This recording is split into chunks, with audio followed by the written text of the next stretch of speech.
चलो स्टार्ट करो। देखिए हमारे ग्रंथों में बहुत से ऐसे श्लोक रखे गए हैं जो हमें सतत प्रेरणा देते हैं। ऐसे ही कुछ श्लोक सुभाषितानि के रूप में आपको आपके पाठ्यक्रम में कक्षा 9 के पाठ्यक्रम में रखे गए हैं। सुभाषितानि एक ऐसा पाठ है जो कि आपको लगभग 9, 10, 11, 12 में मिल जाएगा और आगे आप जब ग्रेजुएशन करने लगेंगे तो भी आपको ऐसे श्लोक मिलते ही रहेंगे। टाइटल थोड़ा उसका अलग हो जाता है, बस इतना। तो ऐसे कुछ श्लोक कक्षा 9 के सुभाषितानि में हैं, ये मैं आपको बताना चाहूँगा, जो कि परीक्षा की दृष्टि से बहुत महत्वपूर्ण है। परीक्षाएं आपकी निकट हैं और अगले महीने में आपकी परीक्षाएं होंगी, क्योंकि इस महीने में बोर्ड की परीक्षाएं स्टार्ट होने जा रही हैं।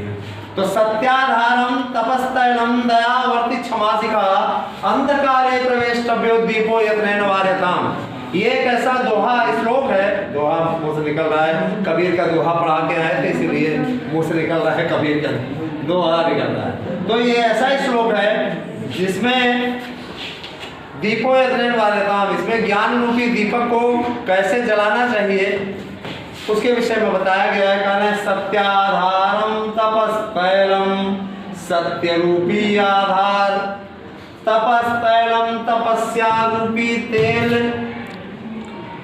दयावर्ती दया रूपी बत्ती, क्षमा शिखा क्षमा रूपी लौ, जो तीली से माचिस की तीली से जलाया जाए उसको लौ कहते हैं।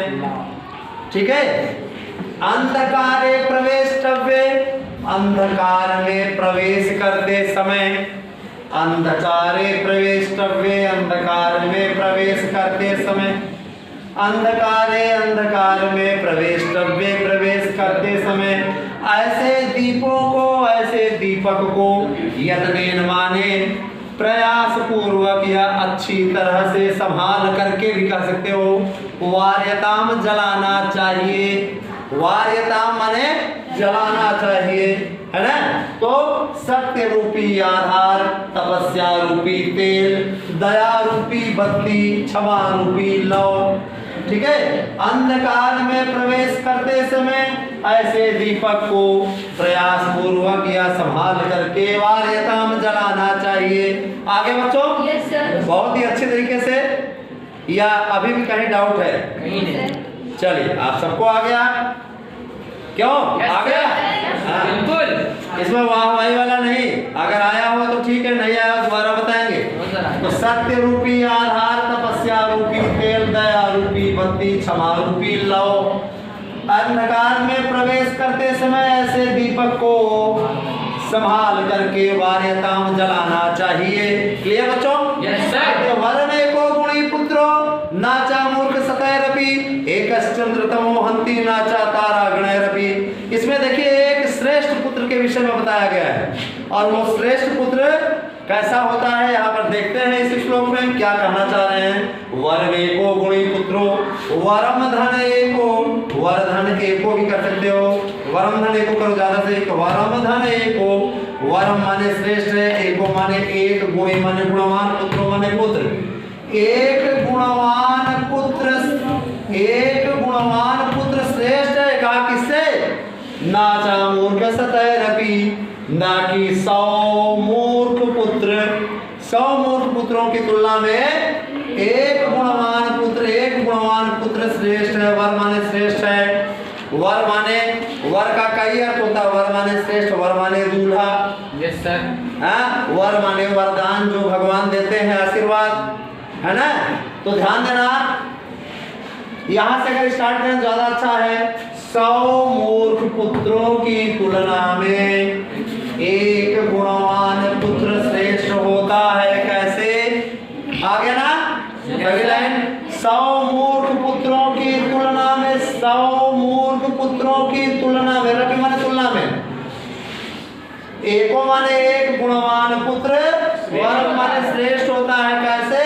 जैसे एकश्चंद्र तमो हंति, एक ही चंद्रमा, तमो माने अंधकार को, हंति माने नष्ट कर देता है। एकमात्र चंद्रमा जो कि गुणवान पुत्र है वो क्या करता है? तमो हंति, तमो माने अंधकार को, हंति माने नष्ट कर देता है, दूर कर देता है। ना जातारा गणय रवि, ना की तारों का पूरा समूह। तारों की संख्या कितनी है? हजारों है, असंख्य है, असंख्य। इतने तारे निकले रहते, कोई गिन सकता है क्या? नहीं गिन सकता। बस बेचारे क्या करते हैं, वो जो 7 तारे रहते हैं, सप्तर्षि वाला वही गिनते हैं। वो देखो 7 है, गिन रहे हैं, तारा गिन ले रहे हैं। तो ऐसे भी चालाक है जो तारा गिन लेते हैं, लेकिन सिर्फ 7। ठीक है, तो कहते हैं हमारा में को गुणी पुत्रो, एक गुणवान पुत्र श्रेष्ठ है, ना कि 100 मूर्ख पुत्र। ऐसा भी आप कह सकते हो, 100 मूर्ख पुत्रों की तुलना में एक गुणवान पुत्र श्रेष्ठ होता है। क्लियर? जैसे एक चंद्रमा अंधकार को नष्ट करता है, ना कि तारों का पूरा समूह, ना कि तारों का पूरा समूह। क्लियर? Yes sir. आ गया सबको? Yes sir. Very good. अब आते हैं चरित्र के महत्व को लेकर के। चरित्र का देखो जीवन में बहुत महत्व है बच्चों। ठीक है, वृत्तम यतनेन संरक्षेत वित्तमायाति याति च अचिनो वित्ततः क्षीणो वृत्तस्तु हतो हतः। देखिए भगवान श्री कृष्ण ने गीता में कहा है, गीता में भी ये है, तो कहते हैं वृत्तम यतनेन संरक्षेत। और आपके पाठ में कहाँ पे आया? सिद्धि मंत्र में आया है, सदाचार में, सदाचार पाठ में आया है ये। तो वृत्तम यतनेन संरक्षेत, वृत्तम माने धन, चरित्र की, वृत्तम माने चरित्र, वित्तम माने धन। तो वृत्तम माने चरित्र की, यतनेन माने अच्छी तरह से संरक्षित, रक्षा करनी चाहिए, है ना। वृत्तम माने चरित्र की प्रयत्न पूर्वक कहे ज्यादा अच्छा है। तो चरित्र की प्रयत्न पूर्वक संरक्षित, रक्षा करनी चाहिए। वित्तम आयाति याति च, क्योंकि धन तो आता है, वित्त माने धन, वृत्तम माने चरित्र, तो धन तो आता है, आयाति याति च, और चला जाता है। तो चरित्र की यत्न पूर्वक रक्षा करनी चाहिए, क्योंकि वित्त आयाति, धन तो आता है, याति च, और चला जाता है। कुछ लोग कहते हैं पैसा हाथ की मैल है, कमाएंगे तो खर्च होगा। तो वृत्तम यतनेन संरक्षेत, वृत्तम माने चरित्र की यत्न पूर्वक रक्षा करनी चाहिए। वित्तम आयाति याति च, चरित्र धन तो आता है और चला जाता है। अच्छा, अक्षीणो वित्ततः क्षीणो, अक्षीणो वित्ततः क्षीणो, जो धन से क्षीण होता है, धन जिसका नष्ट हो जाता है, अक्षीणो वह व्यक्ति नष्ट नहीं होता। धन के नष्ट होने पे व्यक्ति नहीं नष्ट होता, फिर कमा लेगा। लेकिन वृत्तस्तु हतो हतः, अगर किसी का चरित्र नष्ट हो गया तो हतो हतः है, मरे हुए के समान है। अगर किसी की इज्जत चली गई, सम्मान चला गया, किसी की बेइज्जती हो गई भरे समाज में, तो ऐसा व्यक्ति मरे हुए के समान है। उसका कोई आदर नहीं करेगा, उसका कोई सम्मान नहीं करेगा बच्चों। ठीक है, तो चरित्र की यत्न पूर्वक रक्षा करनी चाहिए। धन तो आता है और चला जाता है, धन के नष्ट होने पर व्यक्ति नष्ट नहीं होता, लेकिन चरित्र के नष्ट होने पर व्यक्ति मारे हुए के समान होता है। मेरे विचार से तीनों बहुत ही अच्छी तरीके से आपको आ गया। मैं एक बार आपका पूरा हिंदी में एक बार रिवीजन कर देता हूँ, आप उसके बाद लिख के हमें दिखाएंगे। सत्य रूपी आधार, तपस्या रूपी तेल, दया रूपी बत्ती और क्षमा रूपी लाओ। अंधकार में प्रवेश करते समय ऐसे दीपक को संभाल करके जलाना चाहिए। ये कहते हैं 100 मूर्ख पुत्रों की तुलना में एक गुणवान पुत्र श्रेष्ठ होता है। इस प्रकार एक चंद्रमा अंधकार को नष्ट कर देता है, न कि तारों का पूरा समूह मिलकर के अंधकार नहीं नष्ट कर पाता।